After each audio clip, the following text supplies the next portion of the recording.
कितना सुंदर कहा है। जिस व्यक्ति को ब्लड प्रेशर की बीमारी रहती हो, ऊपर नीचे ब्लड प्रेशर होता रहता हो, तकलीफ भोग रहे हो, बहुत कष्ट में हो, बार बार पसीना आ जाए शरीर पर, कुछ ना करिए, एक लोटा पानी भरो, 7 पत्ती नीम की डाल लो। काय की डालना? नीम, कड़वी नीम, मीठी नीम नहीं, कड़वी नीम। 7 पत्ती नीम की डाल लो और 7 उसमें बेलपत्र डाल लो। जिस व्यक्ति का ब्लड प्रेशर हाई हो, लो हो, उसके कमरे में उसको प्लेट से ढककर रख दीजिए। सुबह स्नान कर कर वही व्यक्ति जिसका ब्लड प्रेशर ऊंचा नीचा होता है उसको शिव जी को समर्पित करना। शिव को चढ़ाकर उसी का पानी 7 बार उसी स्थान पर ग्रहण कर लेना। व्यक्ति का ब्लड प्रेशर बराबर हो जाता है। मात्र लगभग अगर सोमवार कर रहे हो तो 11 सोमवार करो, प्रतिदिन नियम से कर रहे हो तो 15 दिन कर लो, उसमें बराबर। फिर कभी जिंदगी में ब्लड प्रेशर की बीमारी चली ही जाती है, कोई दिक्कत नहीं है, करिए। जैसे घुटने का रोग वाला व्यक्ति, ये जितनी माताएं ऊपर बैठी हैं इनको घुटने में तकलीफ होगी इसलिए बैठी। शिव महापुराण की कथा कहती है, शिवरात्रि के दिन रात को 12 बजे शंकर जी के मंदिर में चढ़ी हुई बेलपत्र उठाकर शिव मंदिर का शिखर देखकर 12 बजे रात को उस बेलपत्री को चबा चबा कर खा लो, जिंदगी में कभी घुटने का दर्द रहता ही नहीं, कभी जिंदगी में नहीं रह सकता। अगर डॉक्टर बोले कि घुटना बदलो तो पहले ये प्रैक्टिकल करके देखना शिव पुराण का। डॉक्टर बोले कि ये दवाई खाओ, वो दवाई खाओ, पहले ये दवाई खाकर देखो शिव पुराण। प्रैक्टिकल जरूर करो। और हम तो कहते हैं प्रैक्टिकल भी अगर काम नहीं चलता। एक महाराज प्रवचन दे रहे थे, प्रवचन में कह रहे थे, भैया शराब नहीं पीना चाहिए, गंदा नाली का पानी है, गटर में पड़ा हुआ पानी है, मत पियो, पी पी के बर्बाद हो जाओगे। उसी में महाराज का पहचान वाला बेटा था, उठ के खड़ा हो गया, ओ महाराज तो इतनी बड़ी बड़ी बात कह रहा, तेरा सग्गा भाई पी के तो गटर में पड़ा है, नाली में पड़ा है, और तू हमें ज्ञान दे रहा है। महाराज जी को क्रोध नहीं आया। महाराज जी ने कहा, भैया देख, मैं भी प्रवचन दे रहा हूँ, मेरा भाई भी प्रवचन दे रहा है, बस अंतर इतना है मैं मुंह से समझा रहा हूँ, मेरा भाई प्रैक्टिकल करके दिखा रहा है। मन तेरा, तू कैसे समझेगा? या तो मुख से समझ जा या प्रैक्टिकल देख के समझ जा। तो आपसे निवेदन है, प्रैक्टिकल जरूर करो, प्रैक्टिकल करे भी करना है जरूर। ये भान होना चाहिए, कहीं हो सके सीवर वाला महाराज झूठ तो नहीं बोल रहा। इसलिए शिवरात्रि के दिन, मुख्य शिवरात्रि के दिन रात को 12 बजे शंकर पे चढ़ी हुई बेलपत्र जिस शंकर के मंदिर की उठाओगे उसी शंकर मंदिर का शिखर देखकर चबा चबा कर खाइए। कभी जिंदगी में घुटने का रोग नहीं हो सकता, जिंदगी भर।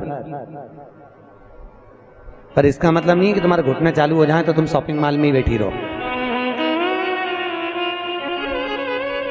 ईमानदारी की बात है, आज के जमाने में संतों ने रिसर्च करा है। क्या रिसर्च करा? कि जितनी जितनी बूढ़ी बूढ़ी सासें हैं वो तो सब नरक जा रही हैं और बहुएं बेकुंठ जा रही हैं। तो सासों ने सोचा कि भाई हम नरक काय को जा रहे हैं, बहुएं काय को बेकुंठ? बहू तो घर में रहती है और हम तो इतनी कथा भागवत में जाए, हम तो इतनी कथा सुनते हैं, बूढ़ी बूढ़ी माताएं कहती हैं तो हमें बेकुंठ जाना चाहिए, तो बहू क्यों बेकुंठ जा रही है, हम नरक काय को जाए? तो संतों ने रिसर्च करा कि जितनी बूढ़ी बूढ़ी माताएं कथा में जाती हैं इन सबको घर की याद बनी रहती है। मैं फ्रिज में दूध रख के आई, ना जाने क्या कर रही होगी, क्या पता, क्या मालूम क्या कर रही होगी, छोरा आया होगा, रोटी बनाई होगी कि नहीं बनाई होगी। और जितनी घर में बहुएं रहती हैं वो उनसे कोई भी पूछता कि मम्मी कहाँ गई? अरे सालासर भवन में शिव महापुराण की कथा चल रही है, अग्रवाल जी करा रहे हैं। अच्छा, आज कथा का दूसरा दिन है, सीहोर वाला महाराज आया, उसे कथा ही कथा की बात बहू कर रही, और बूढ़ी बूढ़ी अम्मा यहाँ बैठ के दूध और चाय को याद कर रहे। इसलिए भगवान ने कहा तू नरक वो स्वर्ग जा। इसलिए निवेदन है आपसे, मन, चित्त, वृत्ति, बुद्धि सब शिव में लगा कर बैठो। हर हर, अरे हाथ तो उठाओ, दीन बंधु दयालु। अगर तुम हाथ नहीं उठाओगे और वो उठा लिया तो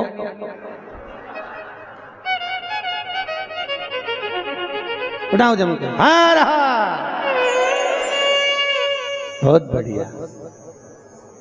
अब नहीं उठाएगा वो तो हाजिरी भरता है। पहले के जमाने में आप लोगों को तो मालूम होगा, हम तो छोटे थे जब हाजिरी भरते थे, नाम आता था ना, जैसे आप लोग नाम, टीचर नाम बोलते कर लो, यस सर, बस उसी तरह शिव पुराण में हाजिरी भरते रहो। जब जैसी हाजिरी भरोगे भगवान समझेगा झे, नहीं तो भगवान, तूने हाथ नहीं उठाया, भगवान समझे निपट गई, यमराज को भेज दिया ले जा। तो इसलिए हाजिरी भरते रहो। हर हर महादेव। देव का मतलब है देव। हाथ ऊपर जाके ऐसा कर दिया कर, देव, गाड़ी देव, बंगला देव, देव, हर हर महादेव देव। प्रभु करुणा करिए, शिव कर, शिव दयाल, शिव जैसा कोई नहीं। अब ब्रह्मा जी के मुख का क्या बना दिया? बट का वृक्ष। शंकर जी की आराधना का केंद्र हो। शिव जी का एक नाम पड़ गया, बटकेश्वर महादेव। क्या नाम पड़ा? बटकेश्वर महादेव। बटकेश्वर।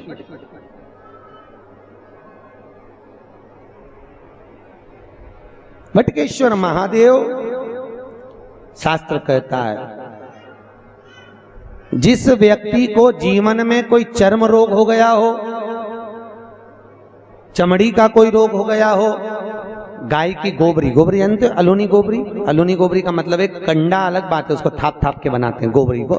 एक होती है गाय ने पोटा करा, पोटा करा वो सूख गया, ऐसे किसी सूखा सुखाया पोटा लेकर आओ, उसको कंडे को जलाओ, जलाकर उसकी राख तैयार करो। राख को सफेद रुमाल में रखकर सोमवार के दिन बिना किसी से बोले शंकर जी के मंदिर में जाकर उस राख को, उस भस्मी को शिव को समर्पित करो। चढ़ाने के बाद उस भस्मी को वापिस उतार लो। उतार कर जब हम स्नान करें 5 दिन लगातार उस भस्मी को पानी में डालकर स्नान करना चालू कर दो, चर्म का सारा रोग समाप्त हो जाता है। डॉक्टर की जरूरत ही नहीं पड़ती चर्म रोग से। भस्मी यहाँ कई माताएं जो लिंगायत संप्रदाय से हैं वो सिर पे भस्म धारण करती है, बस। कई पुरुष लोग भस्म धारण करते। फिर वही बात आ गई, अकाल मृत्यु वो मरे जो काम करे चंडाल का, काल उसका क्या बिगाड़े जो भक्त हो महाकाल का। शिव रोग से मुक्त आरोग्यता देते हैं। मेरे भगवान शंकर आरोग्यता प्रदान कर, रोग से मुक्ति। त्र्यंबकम यजामहे सुगंधिम पुष्टिवर्धनम। भगवान रोग से मुक्त कर। समय आया, आगे जो वर्णन आया भगवान शंकर के नयन अश्रु से रुद्राक्ष का वृक्ष उत्पन्न हुआ। क्या उत्पन्न हुआ? रुद्राक्ष। और रुद्राक्ष का वृक्ष भगवान शिव के नयन अश्रु से प्रकट होता है। एक मुखी से लेकर 14 मुखी तक रुद्राक्ष होता है। गले में पहनते हैं, आप लोग धारण करते होंगे। कई लोग तुलसी की माला पहनते हैं, कई लोग रुद्राक्ष की माला पहनते हैं। ध्यान दीजिए, ये तुलसी और रुद्राक्ष क्यों पहना जाता है? जैसे घर में जो मंदिर बनाया जाता है घर के अंदर, उसमें शिखर नहीं होना चाहिए। जिसके घर के मंदिर में शिखर होता है उसके घर में कभी जिंदगी में शांति नहीं रह सकती। इसलिए घर के मंदिर में शिखर का मूलता नहीं रहती। ये उसी तरह है जैसे गरुण घंटी। गरुण घंटी देखिए आपने, वो बजाते हो गरुण जी महाराज की घंटी। ये घंटी का नाद कहाँ कहाँ करना चाहिए? गरुण घंटी का नाद किया जाता है सबसे पहले भगवान के सम्मुख में, ठीक है। दूसरी जगह गरुण घंटी का नाद करना चाहिए फिर अपने रसोई घर में जहां पर परिंदा भरा है उस स्थान पर, पितरों की शांति के। तीसरी जगह जहां पर अपना लक्ष्मी रखते हो, अलमारी तिजोरी, उसके पास में। चौथा घंटी का नाद करना चाहिए दरवाजे के पास में, दरवाजे के अंदर के भाग में। फिर पांचवा, गरुण घंटी को घर के बाहर, घर से दरवाजा लांग कर बाहर खड़े होकर घंटी का नाद किया जाता है। कहते हैं जो ये 5 जगह पर घंटी का नाद करता है उसके घर में कभी संपदा की कमी नहीं होती। इतना गरुण घंटी के नाद की महत्वता है। पर दुनिया के लोग इतने आलसी हैं, बस भगवान की आरती करे तब घंटी बजाए, उसके सिवा धर दे होते। तो मालूम ही नहीं कि घंटी कितनी जगह बजाना चाहिए, घंटी का नाद क्यों करा जाता। गरुण घंटी को जैसे घर में रखा हुआ शंख अगर खाली है तो तो हमारे घर में रखा हुआ शंख अगर खाली रहेगा तो लक्ष्मी आएगी और जाएगी, लक्ष्मी टिकेगी नहीं। इसलिए घर में जिसके घर में छोटा सा भी शंख हो तो उसमें कटोरी में रखकर या कोई स्थान पर कलश पे रखकर उसमें पानी भरना चाहिए। अगर शंख में पानी नहीं है तो घर में लक्ष्मी नहीं, शंख कभी खाली नहीं। 33 करोड़ देवी देवता में केवल एक भगवान शंकर हैं जिनके ऊपर शंख का जल नहीं चढ़ता, केवल एक शिव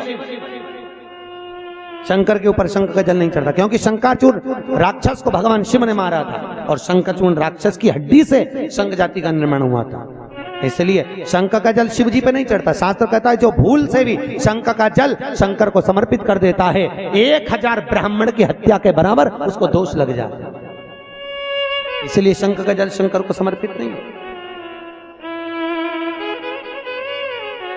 जिस व्यक्ति को नलियां चौक हो गई हों, डॉक्टर ने बोला बाईपास कराना पड़ेगा, उसको कुछ नहीं करना चाहिए। 7 बेर, बेर जानते हो क्या बोलते हैं यहाँ पर? बेर बेर बोलते हैं। 7 बेर प्रत्येक शिवरात्रि को शंकर जी के ऊपर समर्पित करना चालू कर दो। 7 बेर, जिंदगी में कभी बाईपास कराने की जरूरत नहीं पड़ेगी, केवल 7 बेर।